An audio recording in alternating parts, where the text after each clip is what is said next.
ঐ বৌ কি হে ছাৰ মই তোক এটা প্ৰশ্ন কৰিব বিচাৰিছিলো কওকচোন ছাৰ কওক কিবা প্ৰশ্ন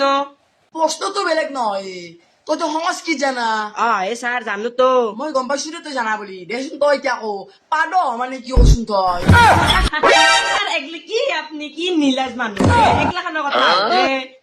কি নিলজ্জাৰ কথা ক তই কি নিলজ্জা বুলি ক তই নিলজ্জা মই তোক পাদৰ কথা কোৱা নাই নহয় মই তোক পাদ মানে কি হৈছো ছাৰ পাদ এইটো নাজনিম নে কি কথা যিহেতু পাদ মানে ভৰি সেইটোৱেতো হৈছিলো পাদ মানে কি তই দেখোন কিবা খাইবাহে লৈছা আপুনিও ভালকে কবা নৰে ইয়াত কি আৰু তোক কি ভাল কবা লাগে মইতো সুধছো পাদ মানে কি সেইটো খাইবা লগা কথা নেকি পাদ মানে ভৰি জানছা দেচোন বাৰু মই তোক আৰু এটা প্ৰশ্ন সুধিব দিছিলো দকতে ছাৰ আৰু দক দে তই এবাৰ কবিচোন তাজমহল কোনে ৰচনা কৰিছিল দে কি ভাবি আছা ক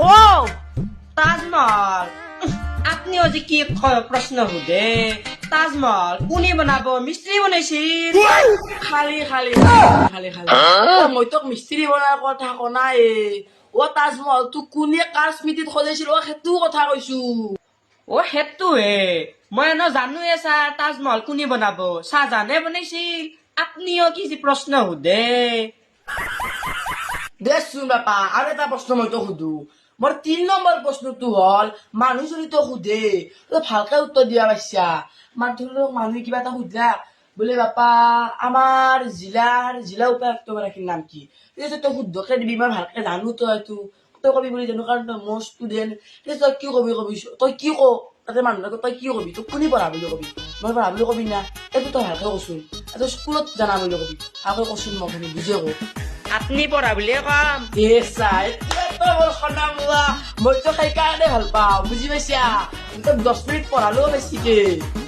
দে বাপা আজিকালি হ'ব দে আৰু মই কলি আহিছি মস্ত কথা এখন মিটিং আছে নাই কি ক দকতে ছাৰ বাই বাই আহিবি দে বঢ়িয়া আৰু দে যাতে